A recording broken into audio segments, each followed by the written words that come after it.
लेखेर राख्नु हर्क साम्बाङ यो पदभन्दा माथिल्लो अवस्थामा पुगे पनि म पी मात्रै हो।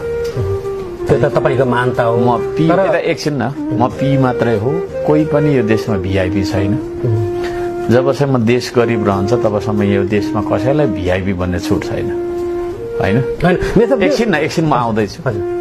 जुन जनताको घर दैलोमा गएर भोट मागिन्छ, हैन, एउटा जोगी सोचर ढोका नखोल्दा पनि ढङ ढङ गरी अगाडि छैन भने घुरेनमा गई भेटेर नमस्ते गरेर भोट मागिन्छ। अनि उसको भोट पाएर गएको मान्छे भिआइपी भए भनेर रेड कार्पेटमा हिँड्न खोज्नु, हैन, भोग विलास तपाईको चाहिँ गर्न खोज्नु, यो चलनको अन्त्य गर्नुपर्छ भन्ने मेरो चाहिँ नै रहेको छ। त्यसले गर्दाखेरि म पी मात्रै हो। यो यात्रा एउटा सर्वसाधारण मान्छेकै जस्तो यात्रा हो। अरु केही एकछिन म आउँदैछु। र अर्को कुरा यहाँले उठाउनु भएको कुरा के छ भने अब 80 लाख युवा, करिब 1 करोड युवा बाहिर छन् भन्नु भएको छ, हैन? एक्ज्याक्टली अब त्यो संख्या कति हो भन्ने चाहिँ श्रम मन्त्रालयतिर अथवा सम्बन्धित निकाय मन्त्रालयतिर होला। लगभग 1 करोडको संख्यामा युवा बाहिर छन्। अब म एउटा सानो मान्छे सानो पदमा बसेर सानो किसिमको काम, हैन, ठुलो मान्छेले ठुलै गफ गर्छ, म चाहिँ सानो मान्छे सानै काम गर्छु। त्यसले गर्दा सानो काम गर्ने मान्छे भोलिको दिनमा अब के अरे देशको माथिल्लो निकायमा जनताले जा तैले काम गर भनेर लाइसेन्स दिनुभयो भने म के गर्छु भन्ने तपाईको प्रश्न थियो, हैन?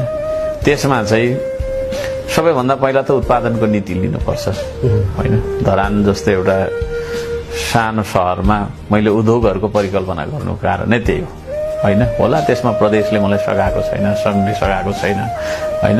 मैले मेसिनहरू मागेको छु, दिएको छैन। अलिअलि दिने के अरे थोरै भनौँ न पैसा छुटाएको पनि देख्न चाहिँ अब त्यो अन्यथा नहोस्। अब त्यो कुन मोडलमा लान खोजेको त देशलाई भन्दाखेरि उत्पादनमा जोडिनु पर्यो, हैन?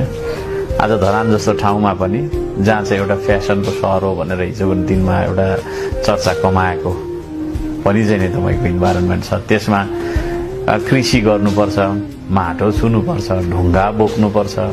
देशको चाहिँ नि हरेक तपाईँको चाहिँ नि किसिमको काम गर्नलाई हरेक मान्छे, है, यो चाहिँ नि म यति धनी मान्छे, म चाहिँ यस्तो मेरो ब्याङ्क ब्यालेन्स छ नभनिकन काम गर्न आउनुपर्छ भन्ने किसिमको एउटा संस्कृति सुरु गर्नुको कारण चाहिँ उत्पादनमा लानु पर्यो देश, हैन? उत्पादनमा लगिसकेपछि देशमा रोजगारी हुन्छ।